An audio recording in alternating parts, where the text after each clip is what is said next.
So, we're here today on vacation. Yeah. Who are we going on vacation with? Vajrasattva. There's Vajrasattva. Yeah.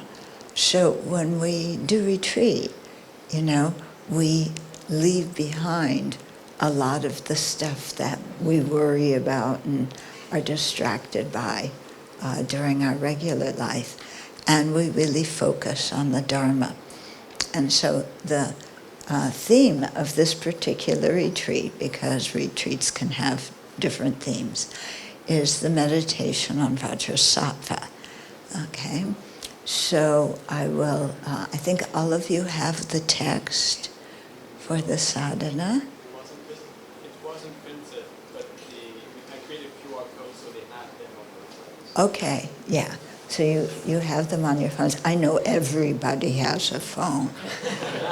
Yeah, but when you're doing Vajrasattva, you can't cheat and, check social media during the retreat. Okay, it's just Vajrasattva, that's it.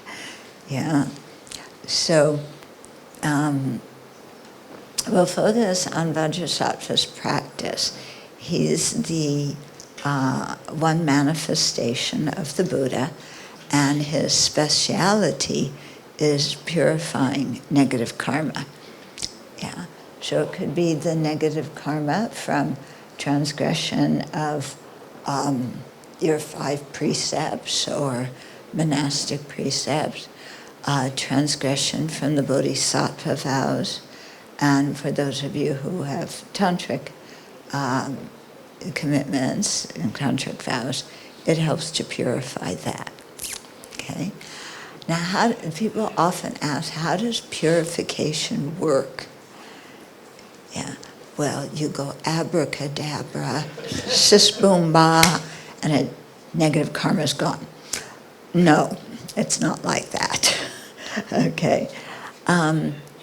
We do the 4 opponent powers, and these are in the sadhana itself. Yeah. And so as you do the sadhana, the text, the meditation practice, you contemplate these 4. So the first one is refuge. Well, yeah, in the text, the first one is refuge and bodhicitta. And the reason those come first is in our practice, we want to know what tradition we're following, who our guides are. They're the Buddha, Dharma, Sangha, and why we are following them, because we want to attain the state of full awakening so that we can be of the greatest benefit to all living beings. So we also take refuge, generate refuge in bodhicitta as one of the 4 opponent powers, yeah, that oppose the seeds of the destructive karma that we have created. Because when we create misdeeds, when we do negative actions, it's usually against either the 3 jewels or other sentient beings. When we take refuge in the 3 jewels, we are overriding the selfishness and loss of faith that made us do something negative with respect to them. When we generate bodhicitta, we're repairing our relationship with ordinary sentient beings, yeah, who we usually get angry at or jealous of or whatever. Okay, so it acts as repairing the relationship with whoever we have harmed through our negative actions. Okay, and then there's the process of confession, where we generate regret. Okay, so regret is very different than shame. Regret is very different from guilt.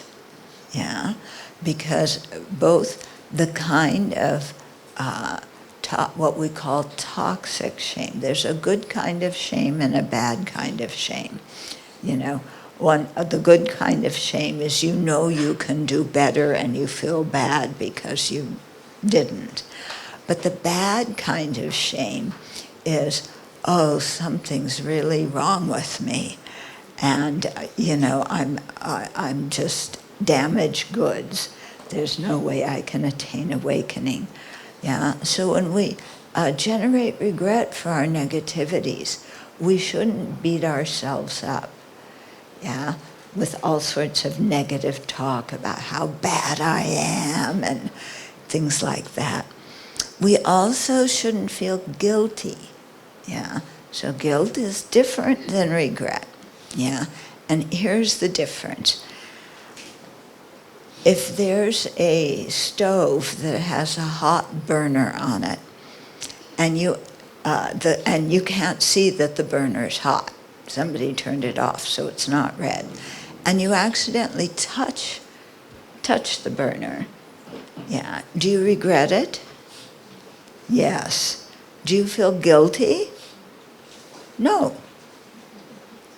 Okay, so the same way when we see our negativities and confess them and, you know, have a sense of regret, we shouldn't feel guilty, like, oh, I'm such a bad person.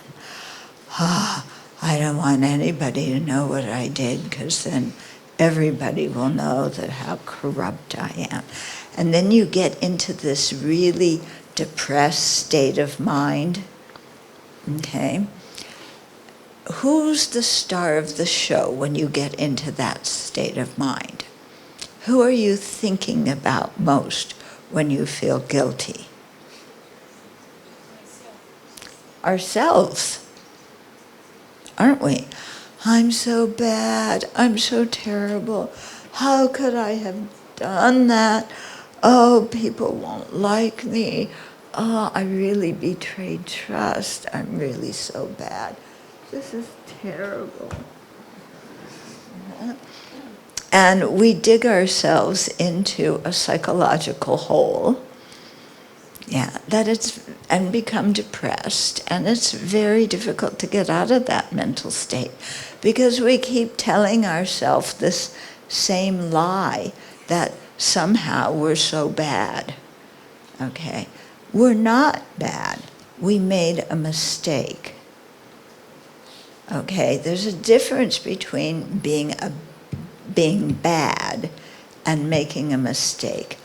Because there's a difference between the person and the action that the person did. Okay? The action may be non-virtuous. The action may be harmful and destructive. That doesn't mean the person is evil and horrible and irredeemable. Okay? Are you getting what I'm saying? Yeah, the action is one thing, the person is another thing. Yeah, the person always, continually has the Buddha nature, has the potential to become fully awakened. You cannot say any person is evil, because that would be like saying they don't have the Buddha nature. But everybody has that. So it doesn't matter if you made a mistake that you feel bad about, or if somebody else harmed you or abused you. Yeah, that doesn't make the person who did the action evil, bad, horrible, sinful. I hate that word. Yeah, I think it should be eliminated from the English language. Really, I think it's a horrible word. But it does mean that the action was non-virtuous. In other words, the action was done with a non-virtuous intention, and it will bring suffering results upon the person who does the action. And usually the person who's the recipient of the action. So we regret that. We regret harming another person. We regret putting the seeds for our own future suffering on our own mental continuum. But that doesn't mean we are evil or bad or horrible, despicable people. Okay, this is really, really important to understand and to check in your meditation. Yeah, because if you start saying all these kind of negative things to yourself, you know, our self-talk, so negative. I'm so bad. Nobody loves me. Of course nobody loves me because I'm such an awful person. If you start with that kind of talk inside yourself, you're creating a big hindrance to your spiritual progress. Yeah.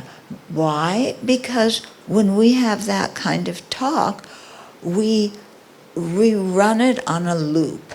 You know, like on your iPod, when you have the music that you like and you put it on loop so it keeps going again and again and again. Well, we do the same thing with this negative self-talk. We put it on a loop and then we're continually saying it to ourselves again and again. Yeah? That is not helpful, one. And two, it's not true. We are not evil people. Yeah, we have the Buddha nature. We can cleanse our minds. That's why we're here this weekend. We want to purify. Okay? So it means that you can't hate yourself, because hating yourself is incorrect. And also, we can't look at somebody else and say, oh, that's just an evil person. Doesn't matter what they did, they still have the Buddha nature. Okay? And I can't stress this enough, because I think that this, how we deprecate ourselves and, you know, this very negative self-talk, I think it's one of the biggest hindrances we often have in Dharma practice. Because when we speak like that to ourselves and run it on the loop, you know, again and again and again, then there's no space in our mind for virtuous thoughts to arise, because we're too busy telling ourselves how awful we are. Do you get what I'm saying? Yeah? So be very careful of this, you know, and be very careful when you want to look at somebody else and say, oh, they are evil, you know, totally 100% evil. They deserve the death penalty.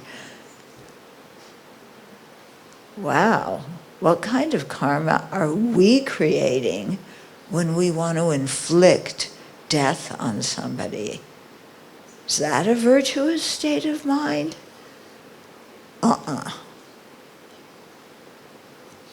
Okay. So it's something to be very, very careful about, because there's certain things in our society, yeah, where we justify killing people because they're so bad. But they're not so bad. Yeah, the real enemy is our own self-centered mind and our self-grasping ignorance. The other person's real enemy is their self-centered mind and their self-grasping ignorance. Okay, everybody still has the possibility to purify. In fact, the Buddhists say there is one good thing about non-virtuous actions. What's the one good thing about them? They can be purified. Yeah. Okay. So that's what we're here to do this weekend.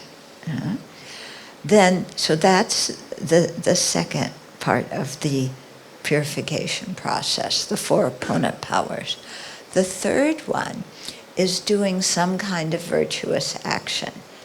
In this case, we're reciting the Vajrasattva mantra, and we will be imagining light coming from Vajrasattva into us, completely filling our body with light, so that there's no space in our body-mind for the heaviness that we feel of when we do something that's harmful to others.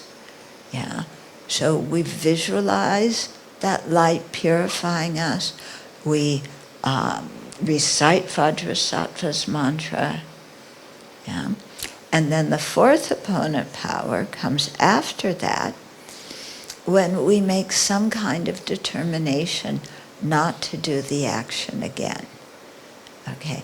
Now there's some things that we may have done and we just say, I will never do that again. That was a huge, horrible mistake in my life. I will never do that again. Okay, so there's some things where we can really say that, and we feel it, and we keep that. Yeah, we keep that pledge. There's other things, like, could you truthfully say, I will never gossip again? Yeah? Do you think you can truthfully say that?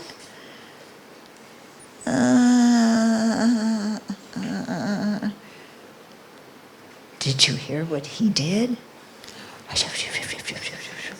Oh, he did. And this person, yeah, you did. Oh, yeah. Do you think we could prevent talking about other people's bad qualities behind their back or their mistakes? It's, come on, it's one of our favorite hobbies, isn't it? Yeah? To talk bad about somebody behind their back and gossip about what they're doing. Yeah? It's what you do sometimes to connect to somebody else, because you're both gossiping about what this person did.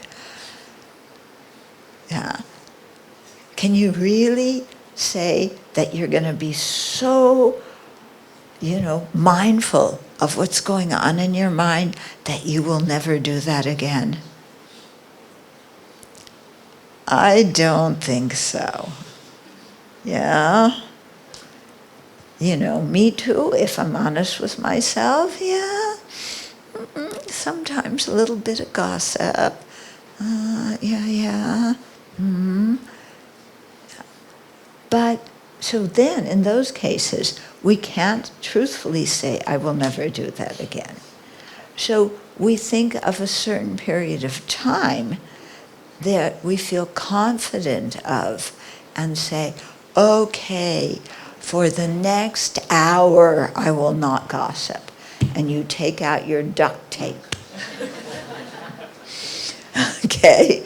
And you don't go on your phone, because you can gossip on your phone too. Yeah, it doesn't have to be with your mouth. Yeah. But, hopefully you can do it more for an hour. Try maybe 3 days, and then be very careful during those 3 days of what you say. And then, if you can do that for 3 days, it gives you some confidence, And then the next time you do it, when you have to purify again, then that time you can say, oh, I won't do it for a week. Yeah? And so in that way you gradually build up your self-confidence to abandon certain things that you may be habituated to. Okay? So you'll see these when we do the practice. We'll go through that. I'll point them out. Yeah?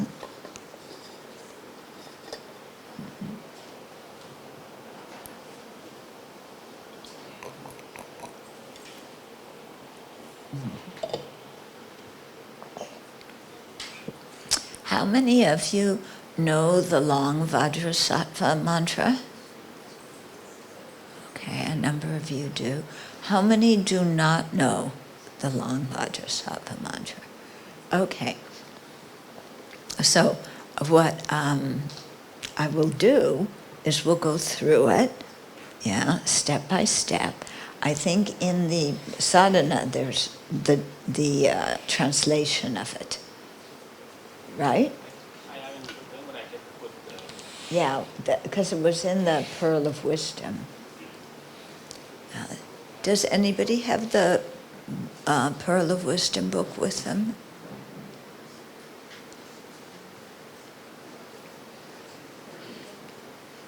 Yeah, it's on the website we share with the QR code. They have the explanation of it. Oh, okay. But I would like, if, no Pearl of Wisdom. Okay. Okay, yeah, people have it on the phone. But I can find it on your... Oh, you can find it? Oh, I'll get it. okay. It's probably under Pearl.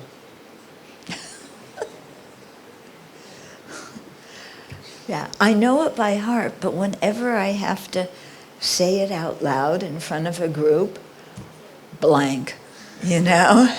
It's like, so it's...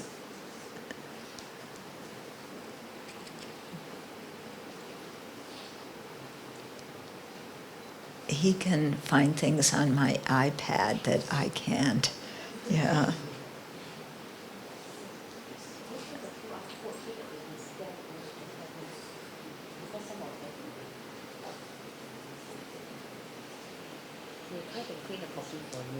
Oh, no. I couldn't find it, so you have to Oh. find it. I'm sorry. Okay. Whoop. Okay. Let me see here.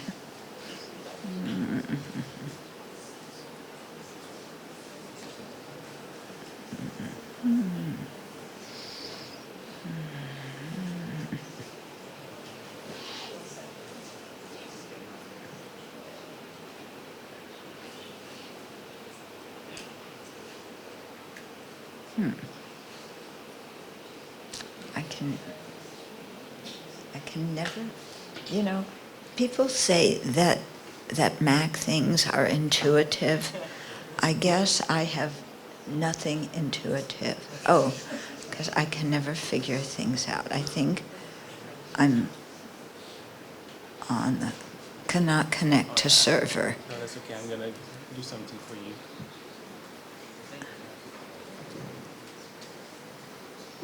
Yeah.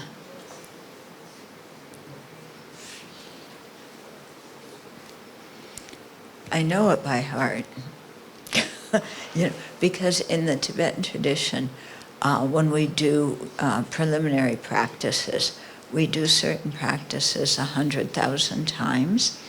The Vajrasattva mantra is one that we recite 100,000 times. So right after I had met the Dharma, the first year after that, Lama Yeshe put us all in a 3-month Vajrasattva retreat. So I did the retreat, and 3 months, you're doing 4 sessions a day, reciting the mantra, the visualization, and everything. And yeah, you're supposed to visualize Vajrasattva. I was, kind of new to the Dharma at that point. So I usually spent most of the sessions thinking about myself. And once in a while, I got distracted and thought about Vajrasattva. Yeah. And you kind of like, oh, that's all I did. Vajrasattva, oh, I remember this, Samaya, Manapalaya. Oh, yeah, and I remember that, and what did this produce, and this and that, and then, okay. Yeah, I did this, but now it should work. That wonderful word, should. Okay, so let's see.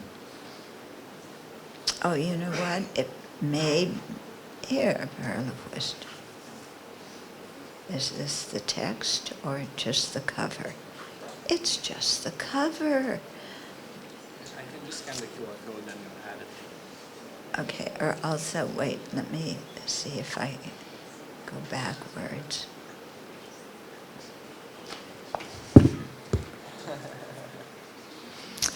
I don't want to have you repeat after me and have me forget it in the middle.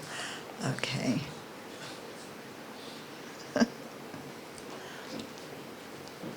Anyway, this is an excellent practice to do every day, because if we really look at our behavior during the day, we create non-virtue every day.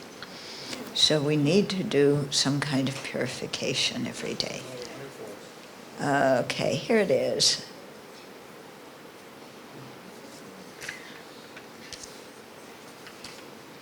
Yeah, internet is not working so well. If you can get it to word, and then deities, and under deities, Vajrasattva, because I will need to read it for everybody too. No, I want more than the explanation of the mantra. I want the whole sadhana, because I have to leave. Okay, I'm going to find it once you use that thing. Once I use what thing? The printed version they gave you. You can find it. Okay. I would rather... Yeah. Okay. Yes, that's good. Okay. So here I have the mantra. And I think you have it with the translation. So, yeah. So I'll do every line, and then you repeat after me. And that way, at least you learn something about it. And you can read the translation on your own. Yeah? Okay. Om Vajrasattva Samaya. Manupalaya. Vajrasattva Dinopatita.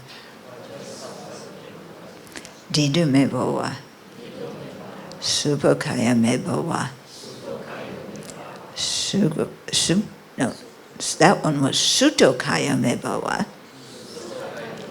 Subhakaya Meboa. Anurakta Meboa. Sarvasiddhi Membaryatsa. Sarakama Sutsame. Sitam Shriyam Kuruhum. Ha ha ha ha ho. Bhagavan. Sarvatathagata. Vajramame Mutsa. Vajrabhava. Mahasamaya. Ahum Pe. Okay, let's do it a couple more times. Finally. Oh, hooray. Oh, it just vanished. I just tried to... Yeah, but, okay. I can't make it smaller, huh? Okay. Om Vajrasattva Samaya. Manupalaya. Vajrasattva Dinopatita. Didu Meboa. Sudokaya Meboa. Subhokaya Meboa. Anurata Meboa. Sarvasiddhi Membaryatsa. Sarakama Sutsame. Sitam Shriyam Kuruhum. Ha ha ha ho. Bhagavan. Sarvatathagata. Vajramame Mutsa. Mahasamaya. Sattva Ahum Pe. Yeah, Sattva Ahum Pe. It's not Sattva Ahum. Okay, let's do it again. Om Vajrasattva Samaya. Manupalaya. Vajrasattva Dinopatita. Supakaya. No. Sutokaya me bhava, Supokaya me bhava, Anurata me bhava, Sarvasiddhi me bhayasa, Sarvakama sutame, Sitam shriyan kuhung, ha ha ha ha ho, Bhagavan sarva tathagata, Vajramame mutsa, Vajrabhava mahasamaya sattva ahom pe.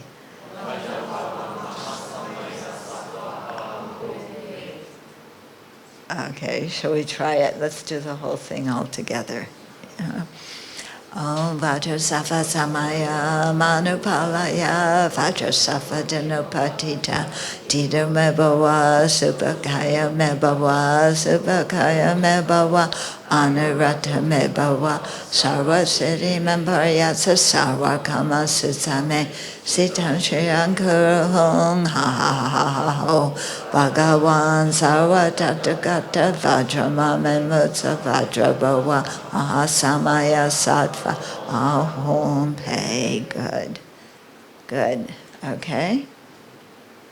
You feel kind of a little bit confident in doing that? Yeah. We'll do it out loud, together for a few times so that you can get in the knack of it, so to speak. Okay. So, let's just look very quickly at the sadhana and then we'll do it, okay? Because it's a whole psychological process that it's very helpful to understand, okay? So it starts out the power of reliance, that's one of the 4 opponent powers, taking refuge and generating bodhicitta. Okay, so I explained that already.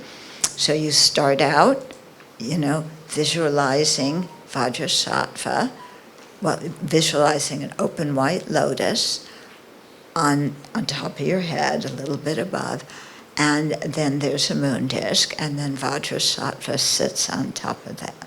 Okay, when you're visualizing Vajrasattva on top of your head, don't roll your eyes back trying to see him.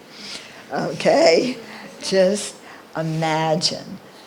For those of you who think you cannot visualize, let me give you an example that you can visualize. Okay. Think of your mom. Do you have an image of your mother in your mind, what she looks like? She may have even died a long time ago, but you have an image in your mind what she looks like, right? You're not seeing her with your eyes. The image may not be technicolor, but you know what your mom looks like, okay? That's visualization, yeah? So don't get confused that visualization means with your eyes here, all of a sudden, there's Vajrasattva, If that happens and you go around saying, Vajrasattva's in front of my eyes, they'll probably send you to the cuckoo house. Okay? Yeah. There was this, I tell this story, when I was in Potosan, the holy place of Kuan Yin in China, on an island. And there's one place, there's many places where you can go on Potosan. And we went around the side of the island. There's one place there where people say that they can see Kuan Yin. Kuan Yin appears. So we went there.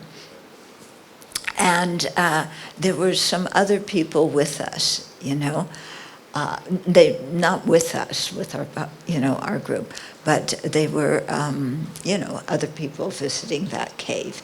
So we all went in, and the other people were standing in front of us, and we're all I was just with 2 or 3, 4 friends, yeah, and those people are going, oh, I see Kuan Yin. There she is. You see? Oh, she's so beautiful. Hi, Kuan Yin. And then they just sat and looked at Kuan Yin for a while. And then one of them said to the other, okay, I think Kuan Yin is tired. She wants to go home. So we'll let her leave. And then they turned around and left. Okay, meanwhile, I'm standing there. I don't see Kuan Yin. Yeah. But I can visualize Kuan Yin.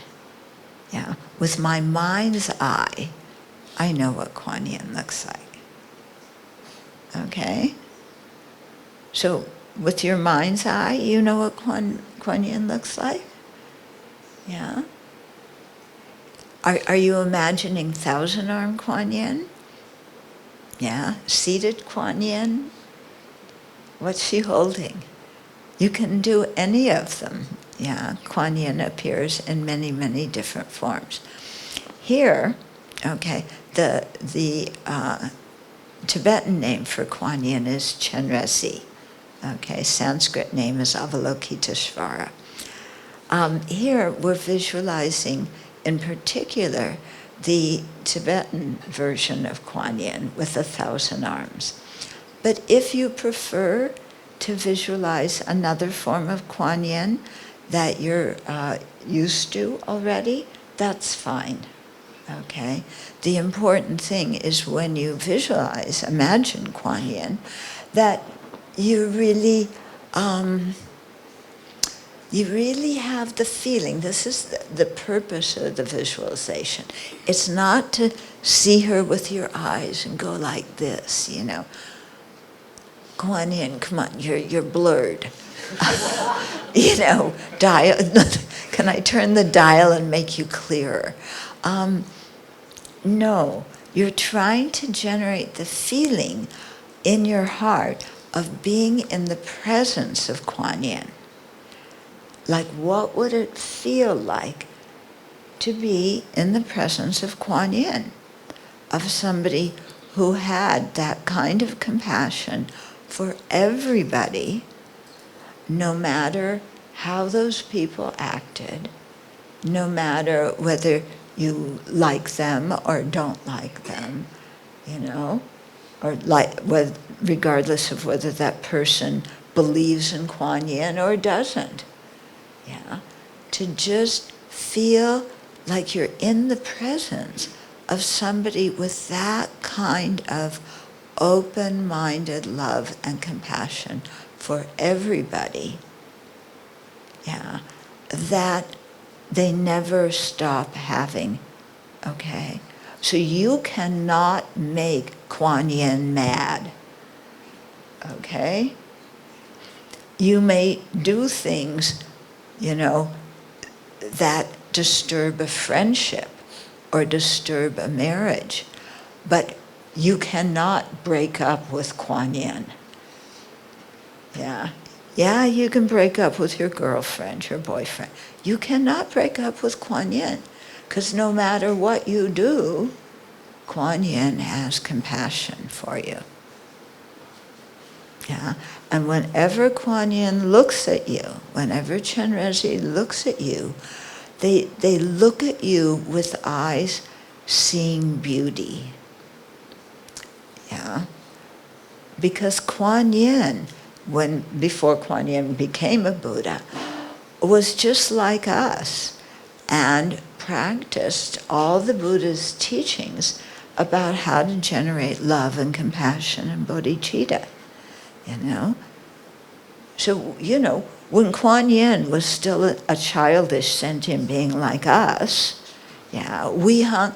She wasn't Kuan Yin. She was called some other name, Joe Blow. Yeah, and but Kuan Yin practiced the Buddha's teachings and gained these realizations. Yeah, we kept just hanging out at the beach, hanging out at the bar. Kuan Yin went to the retreats, went to the Dharma center, became a monastic, ordained. Yeah? So, yeah, she started out just like us. Yeah? But through practicing the Buddha's teachings, became a bodhisattva and then a Buddha. So this is showing that we can do the same thing. Yeah? Okay?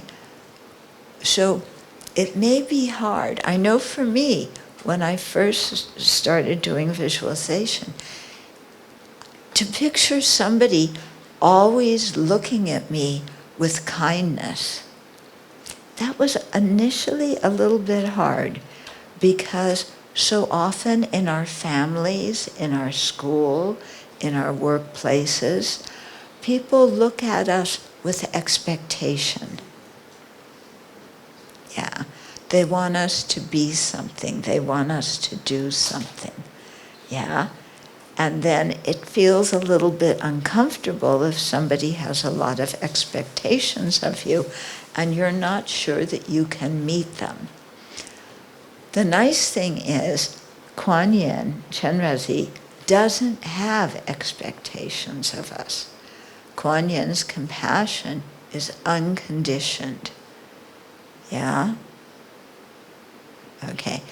Kuan Yin wants us to succeed in practicing the path, but they don't expect us to and give us a due date by when we have to accomplish it. Okay? There's no due dates in Dharma practice. Yeah?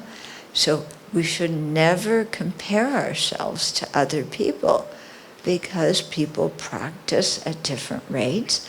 People start out at different rates, or at different places, depending on what they did in their previous lives. Yeah? So the important thing is not to, we're not competing with anybody else to become a Buddha. Yeah? Who's going to become a Buddha first? You or me? I'm going to do it. I'm going to beat you to Buddhahood.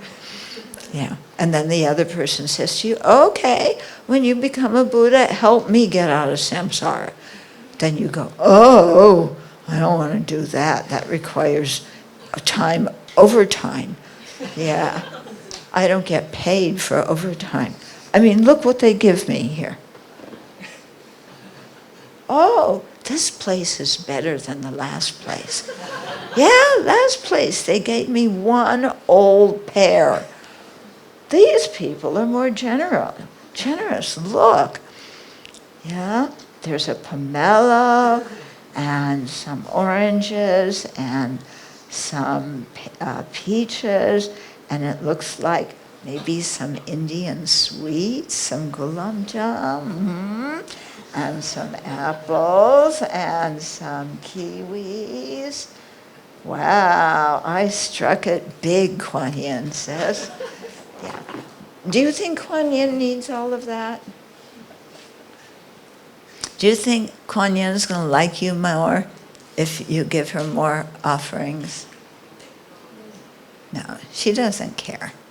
Yeah. Okay. But why do we do that? Because we need to learn how to be generous. Yeah. We need to learn how to give. And when you make offerings on the altar, we should give the nicest things. Yeah.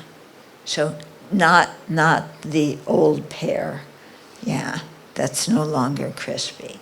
We should give fresh things. Yeah. Okay. Okay. So the power of reliance. Then the power of, so we visualize Kuan Yin, we take refuge in Kuan Yin and the three jewels. Oh, God, why am I saying Kuan Yin? Every time I said Kuan Yin, I meant Vajrasattva. Okay? Oh no, is Vajrasattva going to be mad at me? Oh, I said Kuan Yin instead of Vajrasattva. Oh my goodness. please, Vajrasattva, I meant to say your name. Yeah, it doesn't matter. Vajrasattva, you know. Why did I say? Yeah, I've just been thinking about Kuan Yin. Okay. Yeah, so we take refuge, generate bodhicitta, then the power of regret. So at this point we'll stop and we'll think of things that we want to regret. Yeah? So it may be things that we did recently. It may be things that we did a long time ago that we still don't feel good about. Okay? So this part of regret involves being really honest with ourselves. And when we can be honest and stop making excuses for our negative actions and just be honest with ourselves and say, yeah, I was angry when I said that, or I was greedy, I totally admit it, I am accountable for my behavior, I confess it, I'm not trying to justify it or blame somebody else. Yeah. When you do that, yeah, it may initially be hard to be honest with ourselves and confess to Vajrasattva, but it lightens our heart at the end, because the energy we expend trying to keep our non-virtue secret and not even admitting it to ourselves, it takes a lot of energy to do that, okay? But when we can admit it and own it and regret it, okay, I can put it down now. Okay? So we'll pause there in the meditation and think of things that we want to regret. Yeah? You can regret something many, many times. Yeah, it isn't that you regret it once. Okay, Vajrasattva, I regretted that. Done with that. Yeah, it's okay now. I don't have to remember that anymore, but I still feel bad. You need to regret it again. Yeah? Okay, then there's the, we make the request to Vajrasattva, please to help us clear away the seeds of our negative actions. And then there's the power of remedial action, where we imagine light and nectar coming from Vajrasattva, who's above our head, flowing down into us. We'll do a little bit of time just doing the visualization, and then we'll add the mantra to it. Yeah, so you want to try to do both of them at the same time.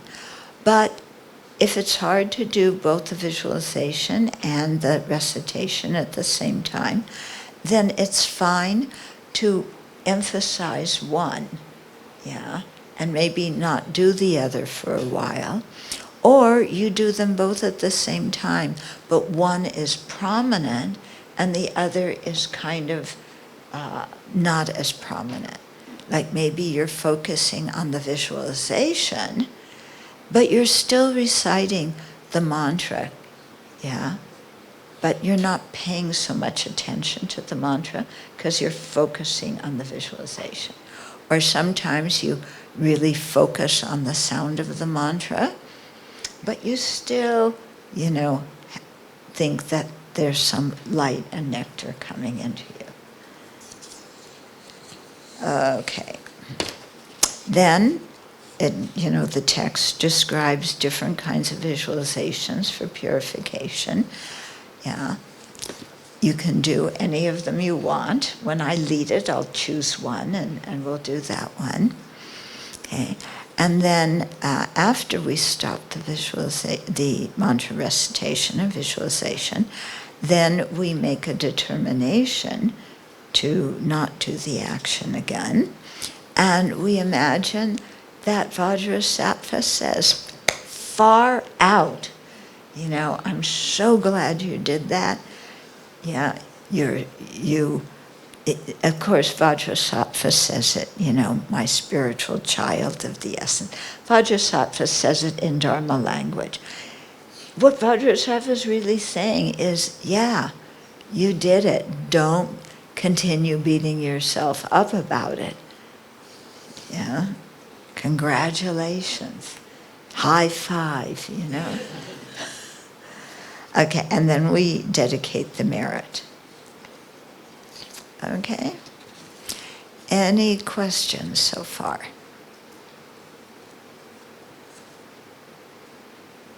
Anything? Nothing? Okay. So we will do the practice.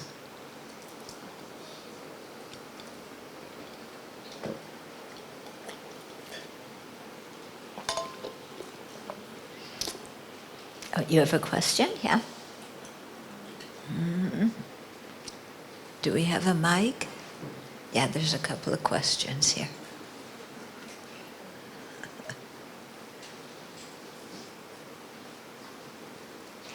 Okay, here, and then after that and back. Oh, hi, Venerable. Thank you for your teaching. It's really clear. Yeah, I'd actually like to ask a question that is a little bit silly, not really related. But say for me, I have a little bit of negative association with the word practice because as a child, I was forced to practice really boring piano for many, many months without being able to change the song because my teacher wouldn't make us, as in she wouldn't let us make tiny mistakes. So Okay. yeah, so how do I change my association with the word practice? Because my friends say you can use training, familiarizing, but in Dharma we always use the word practice. Yeah, you can use training. That's fine.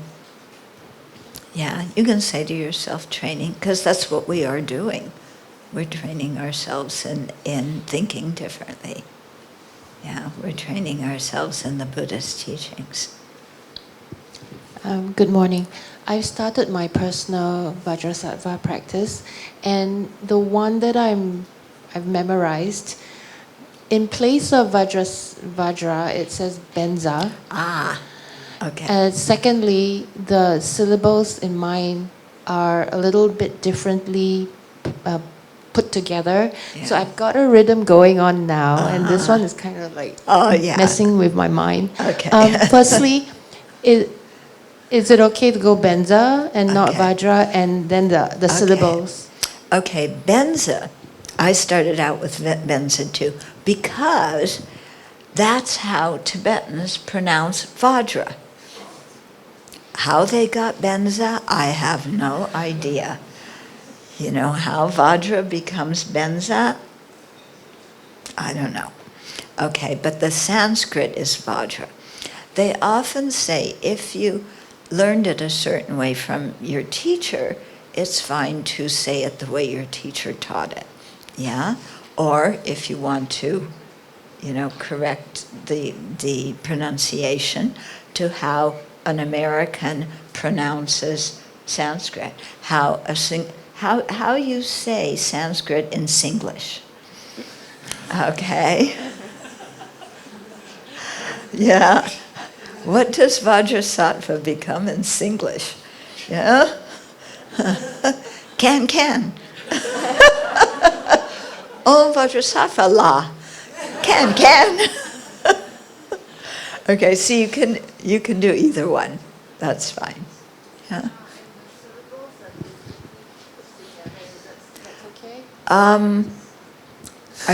If you learned it from someone and you're sure that you're saying it the way it was taught, then that's okay.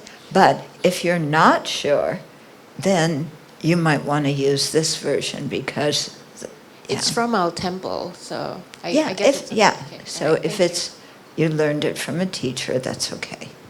Yeah. Okay. So if you need to wiggle before we meditate, wiggle. Yeah, don't get up, just wiggle. Stretch.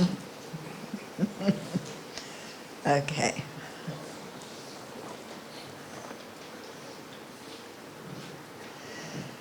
Okay, so come back to your breath. I'll lead you through the meditation, okay?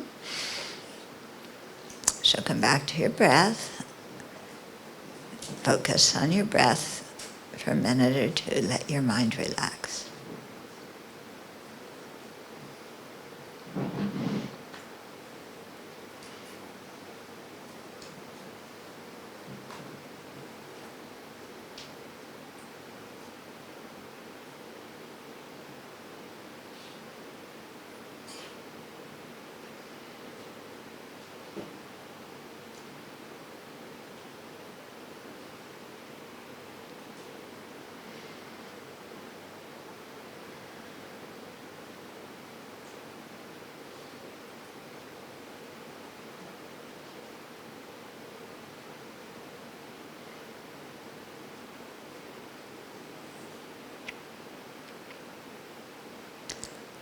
So above the crown of your head, there is an open white lotus.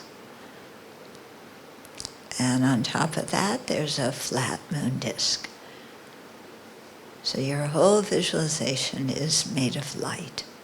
Very beautiful lotus and moon disk. And on top of that is Vajrasattva. So his body is made of white light. He's adorned with beautiful ornaments and clothes of celestial silks.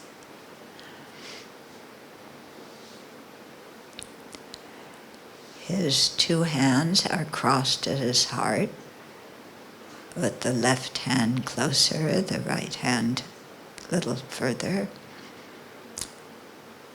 The left hand holds a bell, the right hand holds a vajra.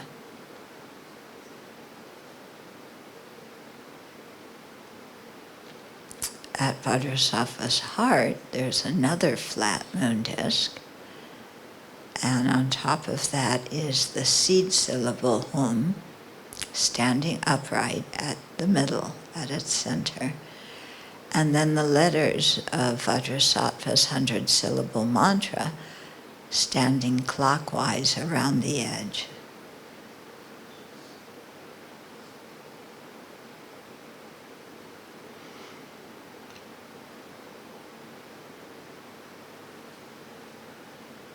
So take a moment and just create the visualization. Whatever visualization you have is perfectly all right.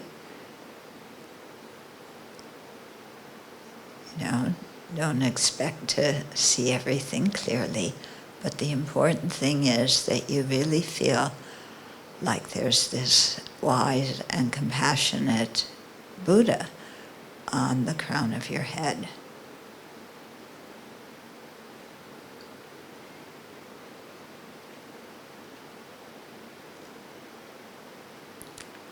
And then we take refuge. So this we can say together. I take refuge in the three jewels. I will liberate all sentient beings and lead them to awakening. Thus, I will perfectly generate the mind dedicated to attaining awakening for the will of all sentient beings. I take refuge in the three jewels.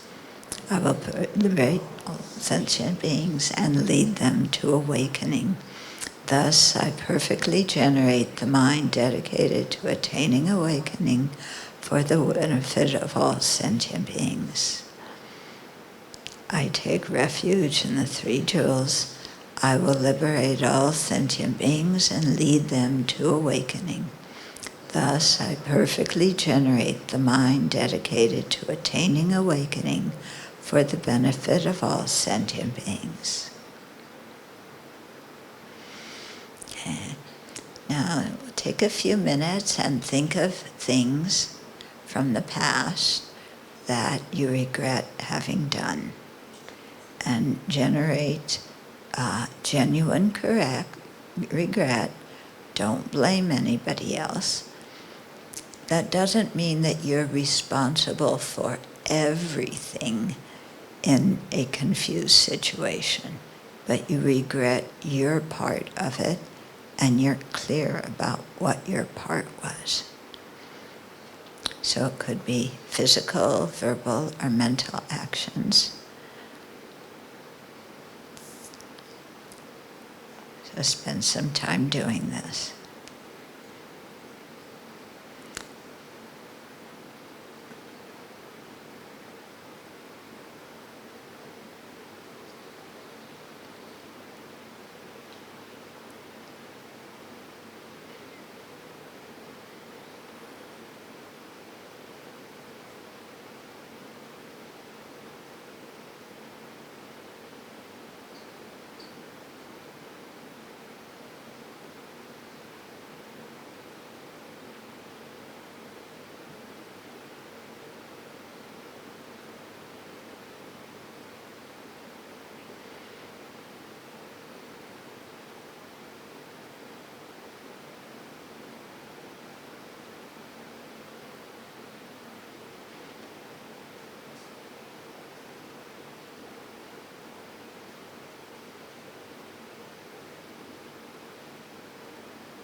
And then thinking of Vajrasattva as a combination or a manifestation of the wisdom and compassion of all the Buddhas, and as your own wisdom and compassion in fully developed form, then let's make this request together. Om Bhagavan Vajrasattva, please clear away all negative karma and obscurations of myself and all living beings, and purify all degenerated and broken commitments. In response, from the syllable Hong at Vajrasattva's heart, light radiates in all the directions, requesting the Buddhas to bestow their inspiration. All the Buddhas accept Vajrasattva's request and send rays of white light and nectar, the essence of which is the knowledge of their body, speech, and mind. And that light and nectar absorb into the hum of Vajrasattva's heart and into the letters of the mantra that are on the moon at Vajrasattva's heart.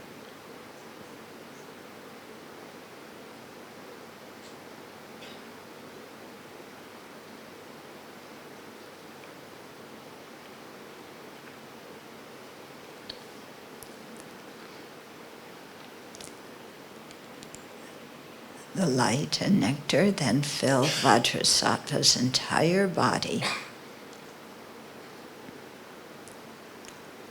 making his body just even more magnificent, more filled, more bright and light.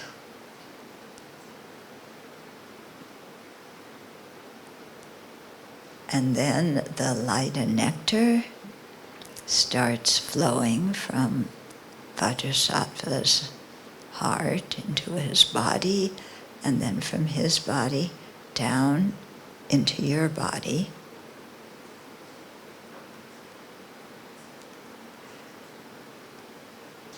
And as they enter your body, they completely fill your whole body, mind, so that there's no space for any kind of darkness, guilt, any kind of negativity. So the light and nectar flow from Vajrasattva's heart, from his body, down into you in a continuous stream. It doesn't stop. And it really fills your entire body, every cell of your body and mind, and makes your body-mind very blissful, very relaxed, very blissful. So let's just do the visualization, focus on that for a few minutes.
And then while you continue the visualization, we'll also add reciting the mantra.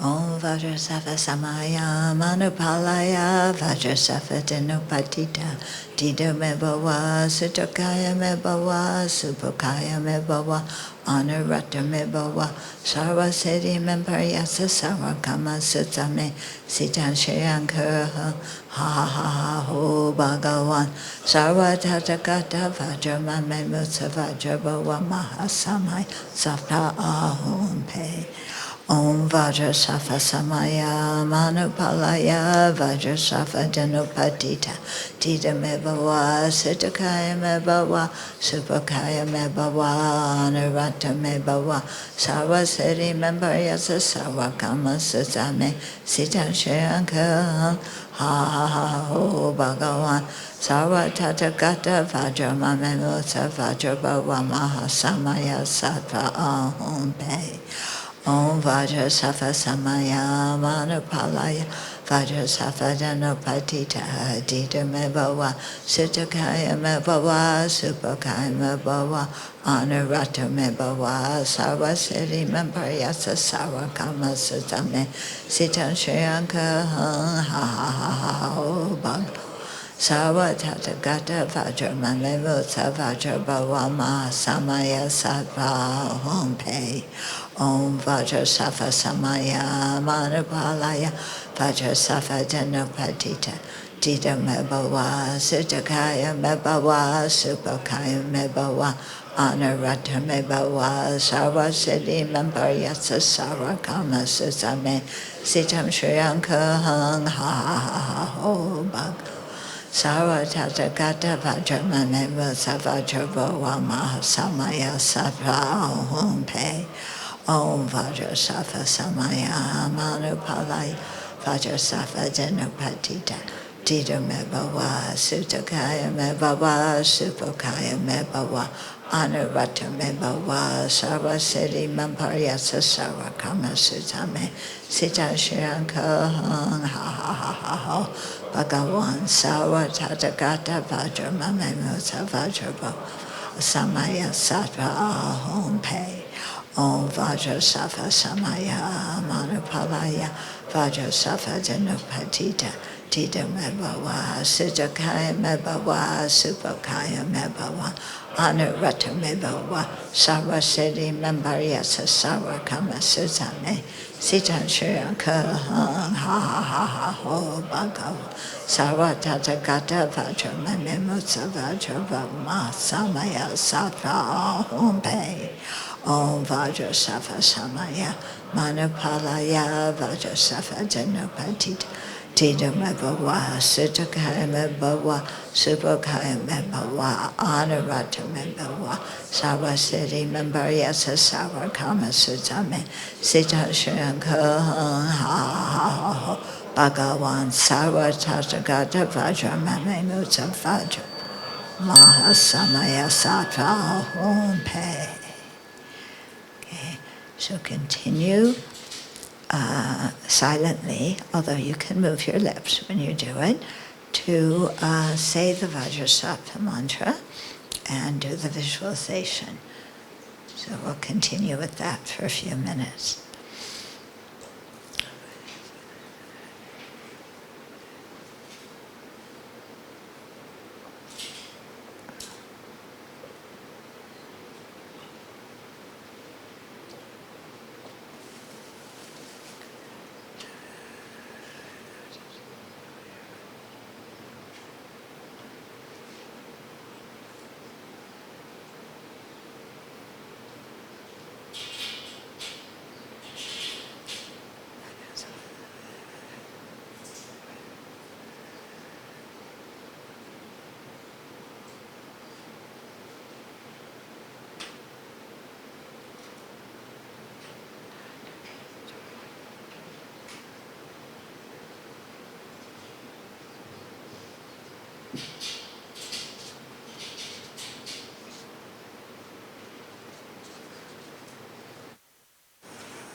Om Vajrasattva Samaya Manupalaya Vajrasattva Denopatita Dida Mebawa Sutakaya Mebawa Subakaya Mebawa Anurata Mebawa Sarvasiddhi Memberyasa Sarvakama Satame Sitan Shayanka Ha ha ha ha ho Bhagawan Sarvatatakata Vajra Memilta Vajra Bhava Mahasamaya Sata Om Pe.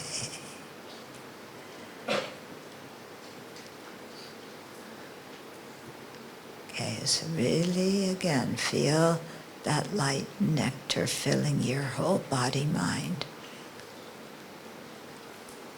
such that your body mind is relaxed and blissful.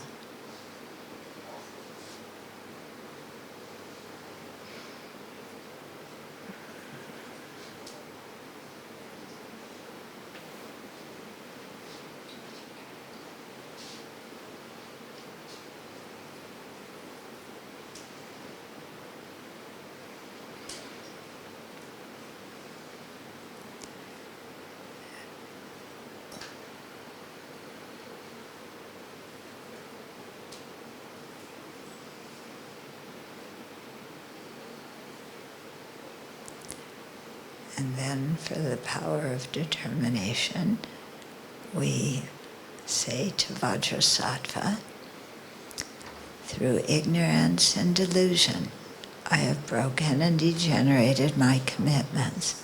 O spiritual master, be my protector and refuge. Lord, holder of the Vajra, endowed with great compassion, in you, the foremost of beings, I take refuge.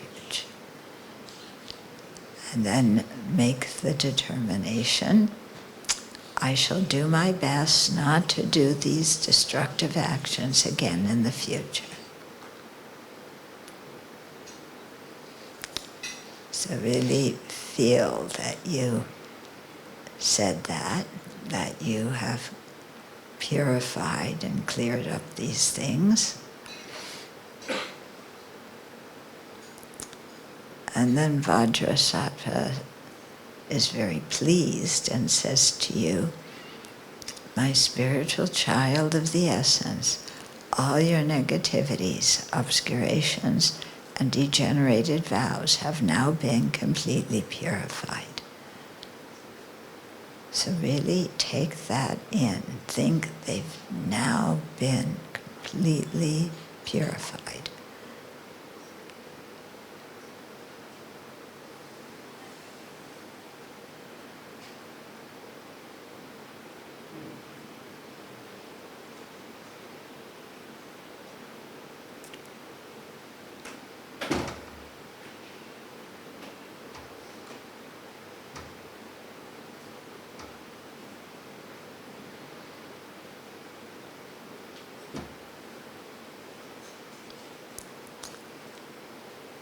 And then Vajrasattva melts into light and dissolves into you. And you really feel like your body, speech, and mind become inseparable from Vajrasattva's holy body, speech, and mind. And concentrate on that.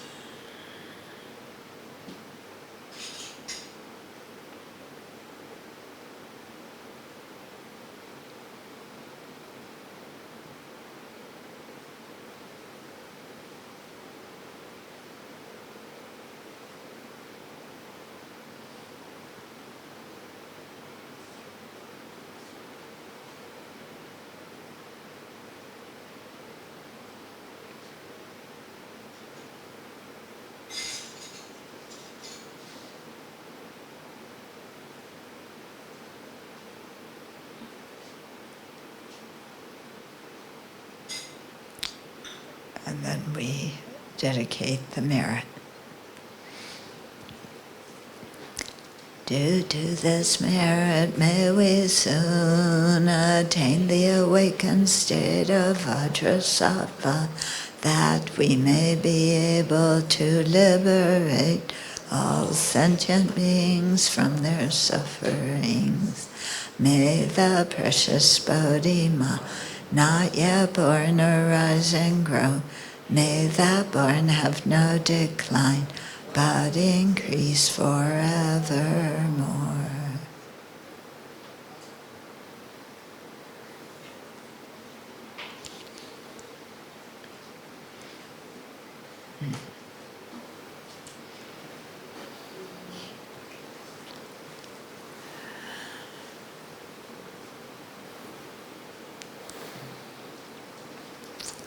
Do you feel different? Yeah. Okay. So this practice is very powerful. And we feel different after it. And we come out with a renewed determination to direct our body, speech, and mind in a virtuous direction, to keep whatever precepts and commitments we've taken, and to forgive ourselves for whatever misdeeds that we've created in the past.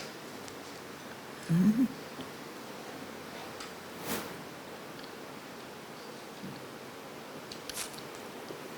Okay, so again, any comments or questions? Mm-hmm.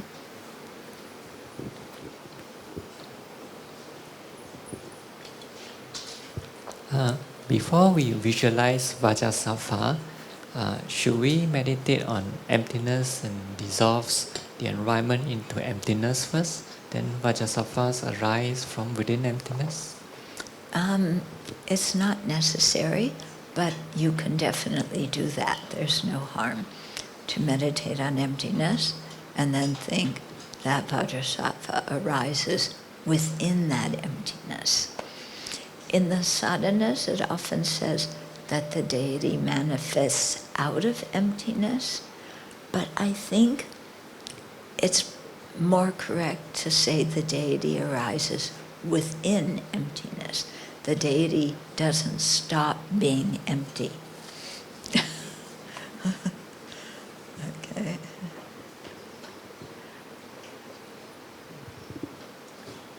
Yeah, hi, Venerable Children. Can we see like this, for this kind of practices, is it like for me, I see it as like a meeting or a connection with the Buddha. Is it something like that? Because or maybe other Idam practices, can we see it's like as like a meetup or a connection with say Vajrasattva, and then it's like a maybe interbeing with the Buddha. Because I'm trying to relate to the Christian. I'm not Christian, but the Christian concept of God. Because I think for God, it's like a a bit top-down kind of thing, but the Buddha and us kind of like are one or something. Yeah. Okay. Don't mix up Christianity with Buddhism. They're very, very different. Okay? And it's easy if you've learned one thing and then you come to Buddhism, you have to unlearn something that you learned before. Buddha is not God. Vajrasattva is not God. Vajrasattva is a manifestation of the Buddha. Okay? And even the form of the Buddha as Shakyamuni is a manifestation of the wisdom of bliss and emptiness. So all these different deities, they're not different people. Okay? They're manifestations of qualities. Kind of like you know how people who are artists or musicians, they have some feeling or understanding in their heart, and they express it by painting or express it by music. Yeah. So here the qualities of a fully enlightened one, their compassion and wisdom and skillful means and power and all of this, that all manifest in the physical forms of deities. Yeah. All the deities are of the same nature. Yeah, they're not different people. So I don't think Vajrasattva was mad at me because I made a mistake and talked about Kuan Yin and left him out. Okay. Yeah. And I don't think the Buddha got jealous because I did Vajrasattva practice and not the Shakyamuni Buddha practice. Yeah? Deities are not ordinary people, yeah, with our afflictions. Yeah? They are beings who have completely purified their minds. They don't have these afflictions and these ego problems like we do. Yeah? But their physical form is an emanation, a manifestation of the internal qualities. Okay. Yeah.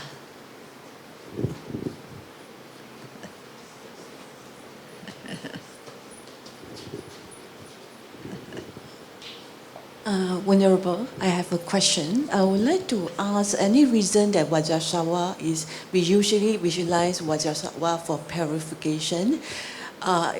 Can we also visualize other, like for example, if someone is more connected to Kuan Yin, that Yeah. So you can do purification with any of the deity practices you do. In fact, most of them, when you do the visualization and the mantra recitation, you're purifying, okay? Vajrasattva's specialty is purification. The other deities, yeah, the practice is the same. But I think if you look how Vajrasattva works psychologically, the white in color and the light and nectar completely filling your body and mind, yeah, so that there's no space for any kind of bad feeling or darkness or heaviness, yeah. And also, I think there's some power to the mantra for purification, yeah, because you'll notice that when you say different mantras, they resonate in your body-mind differently. Yeah. Yeah. If you chant Om Mani Padme Hum, the kind of feeling, the resonation in your mind is one way. With Vajrasattva, it's different. So I think that has to do with the speciality. Yeah. Okay. Mm-hmm.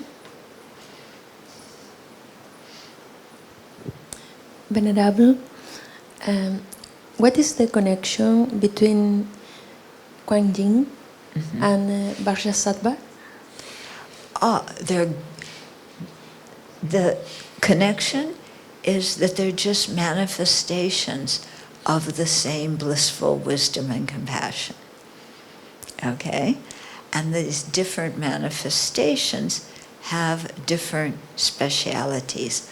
So Kuan Yin's speciality is compassion, Vajrasattva's is purification, but Kuan Yin can help purify, and Vajrasattva can help develop compassion, okay? Because they are manifestations of the same qualities, okay? But they appear in different forms because we living beings are very, we relate to colors and shapes and sounds very differently one from the other, yeah? And so they manifest in forms that kind of correspond with how we as limited beings differentiate between different appearances. So Kuan Yin, when we visualize Kuan Yin, one of the forms has 1,000 arms. So, Kuan Yin's arms are out like this. Yeah, why? Indicating reaching out to help all sentient beings with compassion. Kuan Yin's not sitting like this. Okay, Kuan Yin has 11 heads looking out and seeing what's going on with everybody and having compassion. Okay, Manjushri, Ven Thubten, when Manjushri is golden color, and he holds a sword, and he holds a lotus flower with a text on it, or some forms of Manjushri, he's holding the Prajnaparamita text to his heart. Okay, so the golden color, gold is like wealth, isn't it? And it's like richness, so he's rich in wisdom. His speciality is wisdom, but he has great compassion. And he helps us to purify all of our wrong deeds, especially wrong views.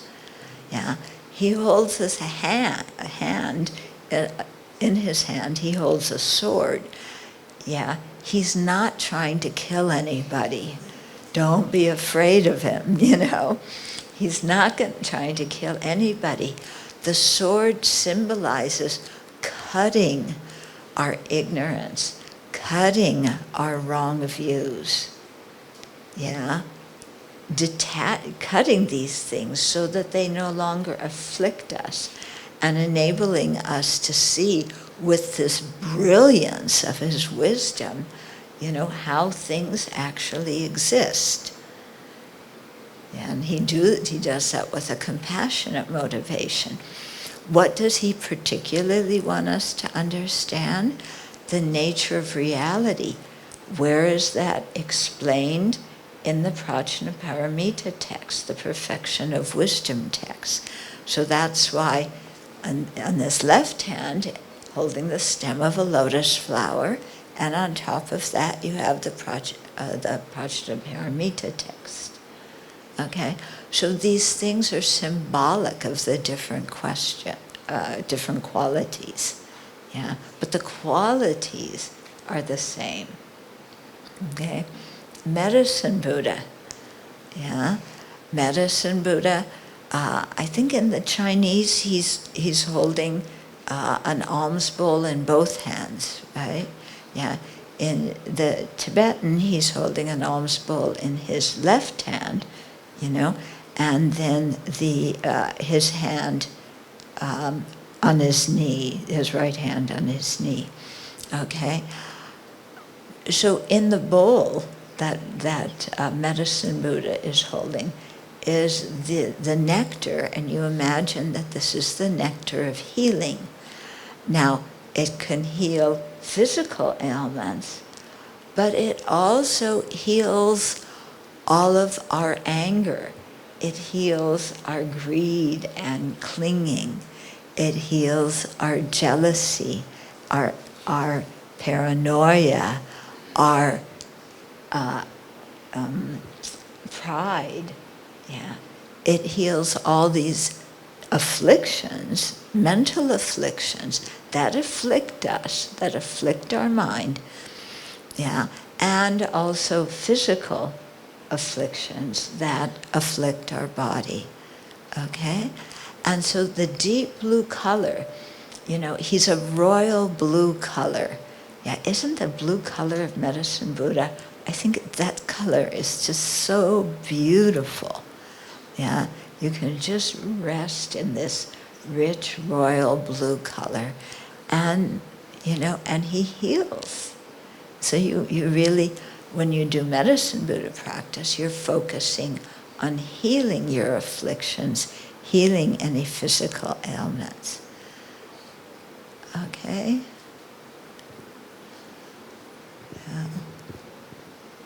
There's a question over here. Hi, Reverend. Understanding that all deities are of the same Buddha nature, and I'd like to ask, what's the historical reason that Vajrasattva is the head of the 5 Buddha families? And if long time ago, the Vajrasattva was actually the main deity that was revered, that was worshipped. What was the reason for that? Okay. Thank you. What's very interesting is when you see the different deities, the various deities, you will find them in different contexts. And the contexts are very different. So you can't always, well, here he's for purification, here, he's, in one rendition of the 5 Buddha families, he's one of them. In one, he's not, okay? But it's just like sometimes, you're with your family, sometimes you're at work. Yeah, like that, yeah. You do different things with your family, you do different things at work. Thank yeah. you. So, again, it can, sometimes, what this points out to me is that how our minds work. Sometimes we are very, we want to put things in nicely delineated boxes. Okay? Vajrasattva is this. He only appears in this condition, in this situation. He only does this function, and like, who's what? That's Vajrasattva. He looks different in that condition. Some of the deities, they appear in different situations. And then you go, oh, wait, how come? Amitabha, yeah? Sometimes he's dressed in monastic robes, and then he switches and becomes Amitayas, and then he's wearing bodhisattva robes. What's going on? Yeah, how come he has a different name? Amitabha can only have one name and do one thing, and he can only be in the Pure Land, and that's it. He can't go anywhere else. He can't manifest a Sambhogakaya form. He can't have a Nirmanakaya. He's always wearing those same clothes. Then I know who Amitabha is. You wear different clothes. You look different in different situations. You act different in different situations. Yeah? Why do you want to put Amitabha in a box? Yeah? Okay? It's so interesting to see how we have a tendency to cling to very simple, nice, one explanation. And as soon as somebody gives us another explanation, we get confused. Yeah. I was once talking to one young man, and he was asking me some Dharma questions. And I was saying, well, if you practice Theravada Buddhism, they say this. If you practice the Mahayana tradition, they say that. And he said, what's the right answer? And I said, they're both right. And he said, but they're different. I said, that's okay. Yeah? Because they're addressing different people. Yeah. If you have a child that's 2 years old, or let's say 3 years old, okay, so they can talk better. Yeah, and they see some matches, and they say, oh, these matches, they're so interesting, I want to play with them. What do you say to that child? You say, no. Yeah. If an adult says, I need some matches to light candles to offer to the Buddha, You don't go, no, this is dangerous. You give them the matches, okay? So, there's different answers for different disciples. In fact, when you really read a lot of the verses that we say, it talks about how the Buddha teaches according to the disposition of different people. Because people are different, yeah? It's not one size fits all. Yeah, we all wear different size shoes, don't we? It's all okay that we wear different size shoes and different color shoes. Yeah? When you go to a buffet dinner, yeah, some people take rice, some people take noodles, some people put on hot sauce. Some people look at the people who put on hot sauce and say, "Are you nuts?" And the people with the hot sauce say, "No, I like it." The other person goes, "Ugh." Yeah. It's like me, you give me sticky rice, it goes to the bottom of my stomach and it stays there for 3 years. Yeah? I don't eat sticky rice. Some people love sticky rice. Yeah? What's the purpose? Yeah? The purpose of all the food is that our body gets nourished. Yeah? Some people take dairy. Some people are allergic to dairy. They don't take it. It's not right or wrong. It's everybody's different. What nourishes you? And so in the same way, the Buddha teaches different things to different people according to what they're capable of understanding at that moment, according to their interests, their dispositions, their personalities. And so this, I think, is one of the real beautiful things about Buddhism, is that there's many different ways to practice it. Yeah?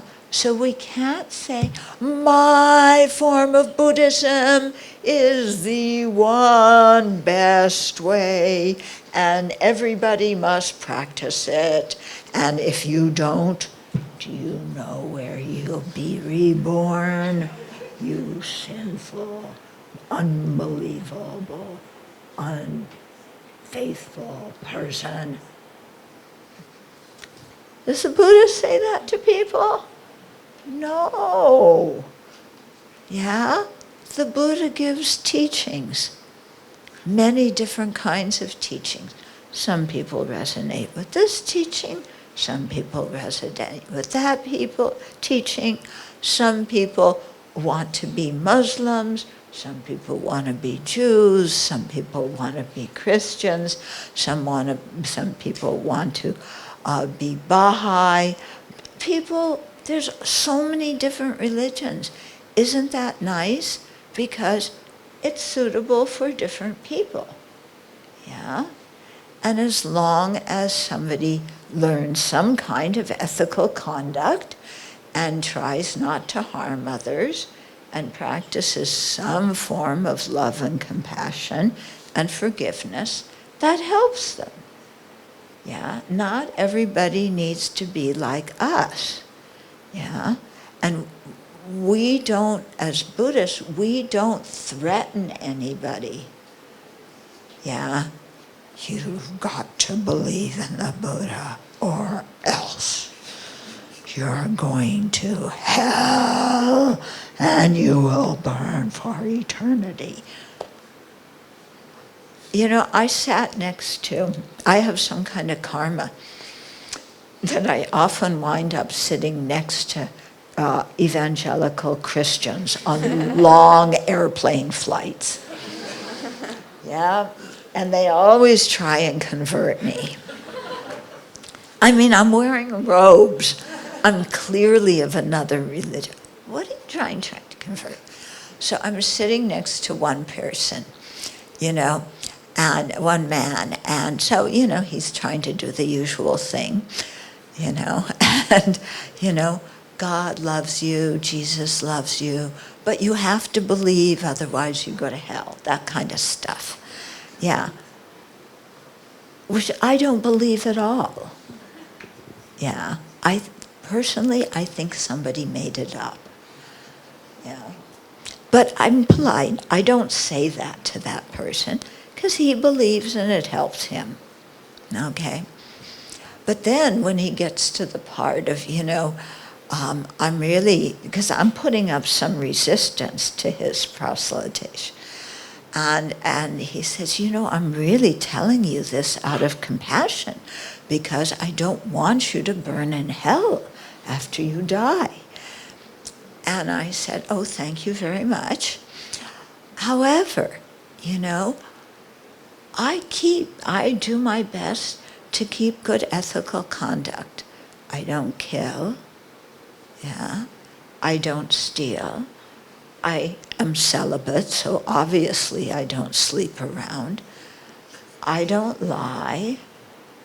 I don't drink or take drugs. Yeah. I try and be of benefit to people. I try and encourage people in their good qualities. You tell me your God is compassionate.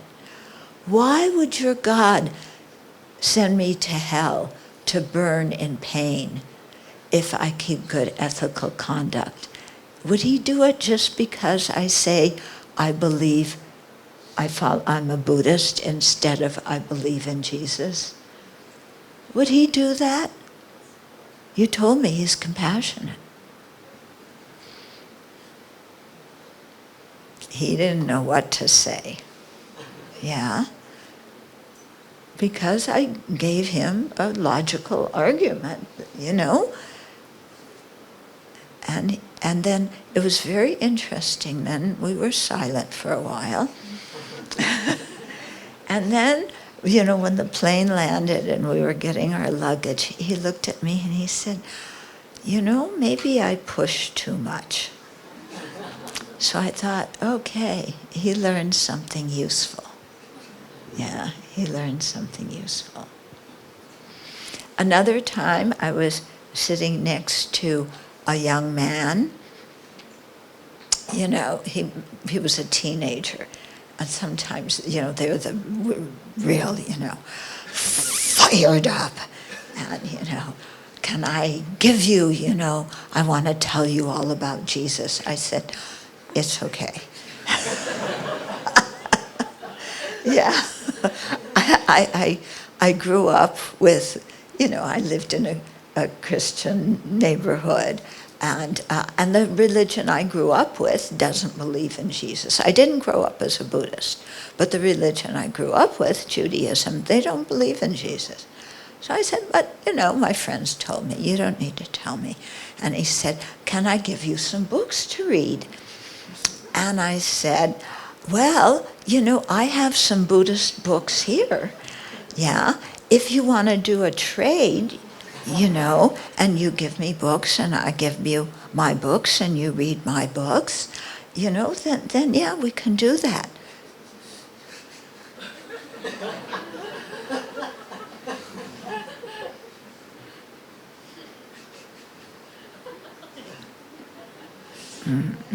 No, thank you. Yeah? Okay. Then, I'm just telling you this because I know this happens to you people. Okay. Then, this summer I was in another city, and two ladies came up to me. I was walking on the street, and they came up, and you know the look. Yeah, you know the look, and what they're holding when they're trying to convert you. So they come up with that very pleasant look, and they're holding their books, and they say, hello. And I said, hello. And they said, can we tell you the good news, about Jesus coming? And I said, I'm a Buddhist, and Buddhism teaches ethical conduct. it teaches love and compassion and forgiveness. Yeah? And I think that's what you practice in your religion too, isn't it? And they nod yes. And I say, well then, this is very good. You continue to practice that, and I'll continue to practice that. And then we'll both create harmony in the world. And they look so happy. And they said, thank you. And I said, thank you, bye. Yeah? So, there's ways to handle people like this. I could go on and on, about my little adventures with these people. But, you don't have to listen to it, and you don't have to invite them into your home. You know what you believe, you tell them and say, look, it's very similar to what you believe. You practice that, I'll practice this. Yeah, that's what's important, that we're good people. Okay, you had a question? Yeah, but I think you answered that. Oh. Yeah, thank you, Venerable. Now, I'm always thinking about the fact that from their perspective, they want to help, maybe. Yeah. Uh-huh. So that's my... Yeah, from their perspective, they want to help. And RFK Jr., from his perspective, wants to help. So he's the person that Trump has nominated to be in charge of the Department of Health. And he says, let's take the polio vaccine off the market. All vaccines don't work. He means well. Does that mean that I'm not going to advocate that people take the polio? Of course not. It helps people. He's mistaken. He has the wrong ideas.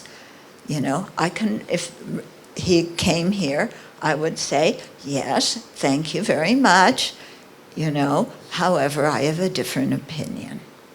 And I'm not going to debate him because I know other people have, and he can't see anything. He's glued to his opinion. And his opinion is incredibly harmful. Yeah, so, yeah. Okay, does that, yeah. Yeah, so many people mean well. Yeah, when people used to ask my teacher, Lama would talk about compassion for all sentient beings. And people would say, Lama, what about Hitler? Yeah, Hitler, how can we have compassion for Hitler, what Hitler did? Yeah, how can we have compassion for Mao Zedong after what he did and how many people died and suffered? Yeah. And Lama would always answer. He would say, they means well, dear. That was Lama's English, He called everybody dear, and they means well, dear. So lots of people mean well, but they can mean well and still do incredible negative karma that kills and tortures many people. Yeah. So we have to still discern. Yeah. Meaning well. You can mean well, but be very, very ignorant. Okay? Yeah. Hi, speaking about the practices, right? Because I just like to dial back to the topic you're talking about just now, that we tend to put things into boxes. So I'm thinking, because I'm still quite new to all the practices, and I also like to put things into boxes, sorry. I want to kind of get a clearer understanding. Does it mean that when so far, I think as a kid also, I tend to, because I'm very lucky that my family is Buddhist, but I never really knew the meaning of all the practices. But there'll be times when, today I'm just drawn to this pendant, and it happened to be of Medicine Buddha, And another day I just happen to feel like I want to recite Om Mani Padme Hum. Another day I just feel like, oh, I'm drawn to maybe Vajrasattva. Is it okay to do the practices whenever you feel like you want to do them, or is there like a recommended situation or time or place? Well, yes and no. Both answers are correct. Okay? So on one hand, you want to establish a daily meditation practice. And in your daily meditation practice, it's helpful to do the same thing every day, or some variety of the same thing every day, so that you really become familiar with it and it goes deeper in your heart. If you do it one day and not the next, then one day, you connect, next day, not, because you've lost the energy. So on one hand, you want to keep things steady and continuous. On the other hand, during the day, when you're walking around, sitting on the MRT, it's MTR in Hong Kong, I think, and an MRT here. Yeah. So I confuse Kuan Yin and Vajrasattva, and I confuse MRT and MTR. Okay, what else is new? But when you're walking around, then, you may feel like reciting one particular mantra or doing one particular recitation. That's fine, no problem. Yeah, in fact, it's good. It's better than sitting there looking at people. Why do they part their hair on that side? It would look better parted on the other side, Okay. Okay.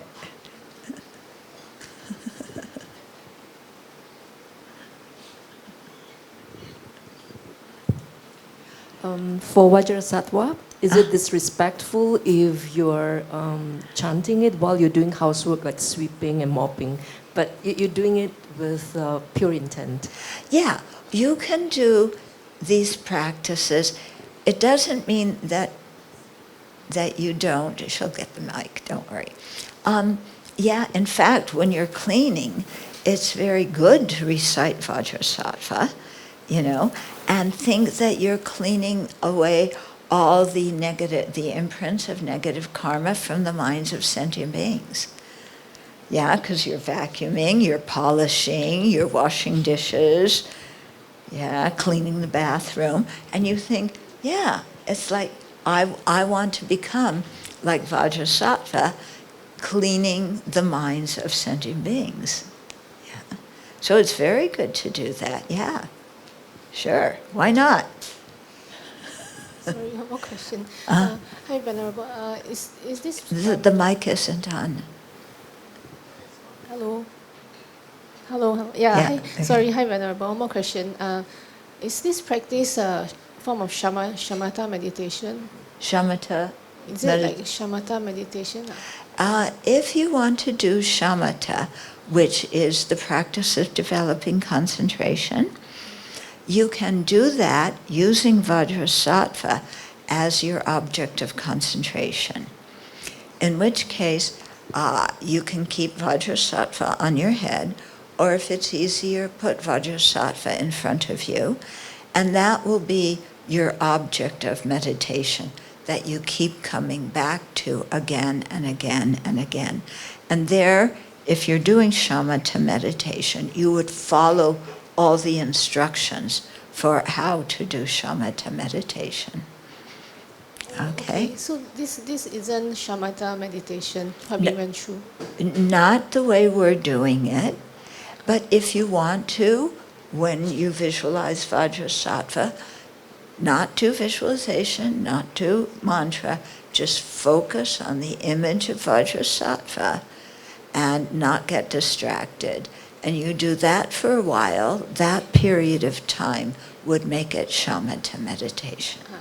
But it seems like maybe you need to learn what shamatha meditation is. That might be helpful. Okay. It's a little bit too long for me to go into here. Yeah. And then can we share this practice with like other Buddhist friends, or must they be more into Tibetan Buddhism? No, they don't need to be into Tibetan Buddhism. Yeah, but if you share it, then it's good to, have them, if they can come to a Dharma center and learn it, that's good. If not, then at least find, like on my website, there's a recording of me leading the meditation. And so give that to the person. But, it's good if they can learn, directly from a teacher. Yeah. Okay, somebody who's teaching. Okay, so. One last question. Okay, one last question. Right. Venerable, may I know what's the difference between this practice and the 35 confessional Buddhas? Okay, 35 Buddhas. Well, this 35 Buddhas, you're going up and down, aren't you? This practice, you're sitting. That's one difference. Yeah, they're both for purification. The speciality of 35 Buddhas, they purify all negative karma, but especially things having to do with the Bodhisattva vow. Yeah, infractions of that. Vajrasattva, again, purifies all negative karma, but sometimes it can specialize in transgressions of tantra commitments. Yeah. And some people like to prostrate, some people like to sit and do the visualization. So it's good. Some people, I do both. That is when I could still practice, to still prostrate. That's why I do these funny kind of standing up prostrations, because I have some problem with my back, so I can't do the regular full-length ones. Yeah. Okay. Okay, so we are approaching the best time of the day that you've been waiting for. Yeah, lunch.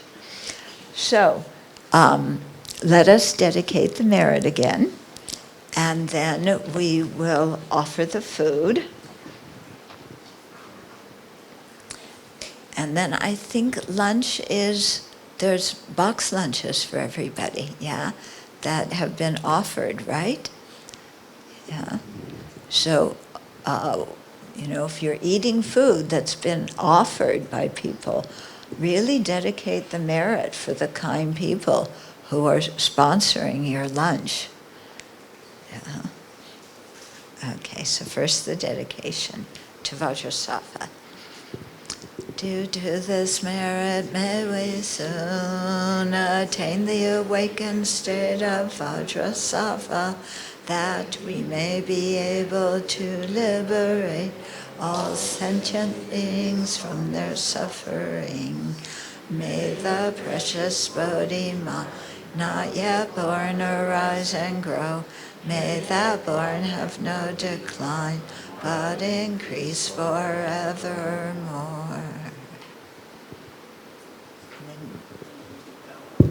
You want this? Just the bell. Oh, just the bell? Okay.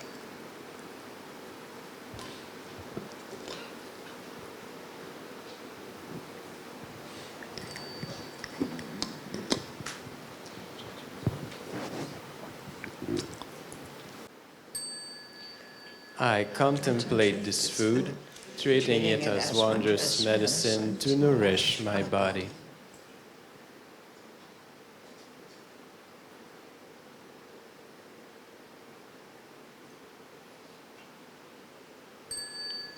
I contemplate the aim of Buddhahood, accepting and consuming this food in order to accomplish it.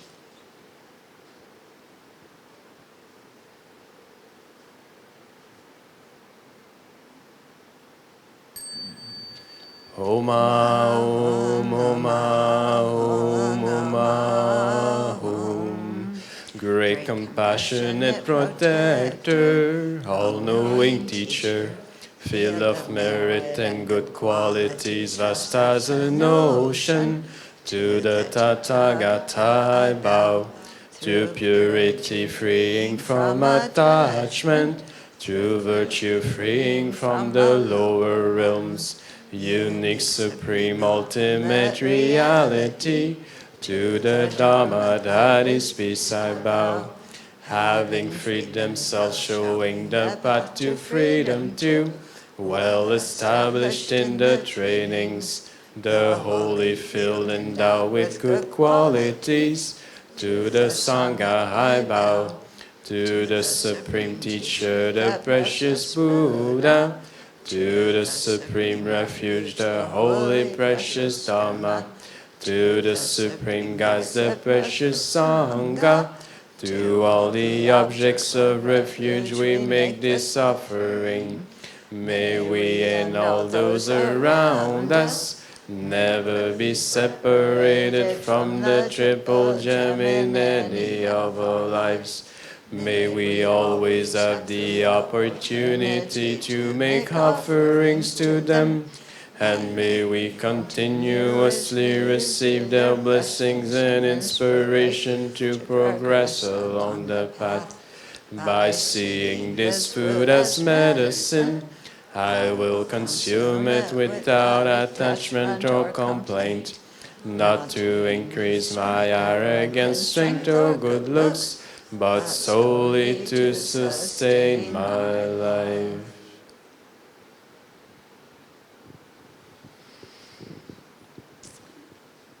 Okay, so we'll take a lunch break. Let's come back at, okay, an hour and a half, 1:51. Okay, if it's 1:52, it's okay. Yeah. So let's take a break, enjoy your lunch, and then we'll be back at 1:50 something. Brothers and sisters, please rise as wherever take a leave.